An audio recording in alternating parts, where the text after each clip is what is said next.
leads me to my first piece of advice. Do not take no for an answer. Not when you're applying for a job, not when you already have a job. People will tell you, no, I'm not hiring. No, I will not do an interview with you. No, you may not sleep on my porch and use my cat as a pillow until I change my mind. Keep pressing.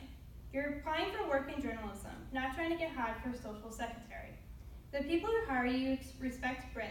They respect tenacity. And in my experience, I found they are generally unlikely to issue you a restraining order. If you, like me, were raised by a beautiful, gentle mother with exceedingly good manners, being pushy will make you wildly uncomfortable. But keep at it. Prove that you want it. The food court at the mall is littered with journalism students who didn't fight for it. And if you somehow get an offer to do any job, no matter how small or insignificant in the field you want to work in, take it. There is no job too small. Yes, it is true, if you do the math, you will likely make more working at Cracker Barrel than you do in your first job in journalism. And if you worked at Cracker Barrel, you get to eat your weight in delicious fried apples and get discounts on sock monkeys. But take the journalism job. It pays off eventually. You will never work harder. You will never have more fun. It will not be easy. You will want to quit. I've wanted to quit a dozen times over the last decade. Really? I had to come in at 2 a.m. to cover a story for Good Morning America because Lindsay Lohan forgot her underpants? Again? Really? I'm 8 months pregnant, and there's no one else in the entire network that you can send over to cover the hurricane? Seriously?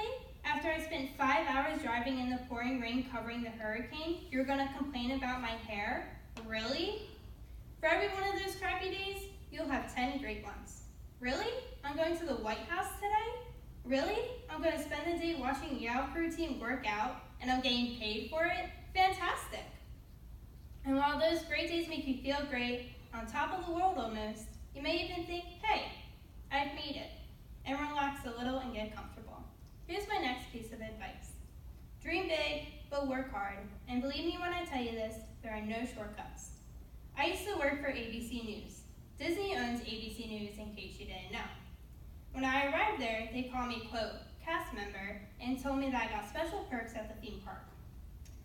One of my colleagues later informed me that at Disney you can pay extra money to get a pass that allows you to essentially get to the front of the line for rides. I found this appalling, and then immediately asked, where do I get one? But it turns out, the thing is, if you cut to the front of the line, you really just don't enjoy the ride as much. Really. You need to sweat with the masses. You need to watch the weaker or perhaps wiser people who can't handle it quit.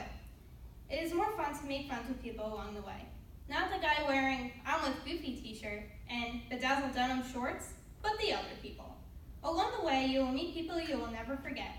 Characters like no other. I can't remember half the stories that I covered, but I can remember just about every fantastic photographer or producer along the way. They acted as my teachers, my psychiatrists, and even my parole officers. They still do. One of my favorites, Danny Murata, a veteran photographer from South Boston.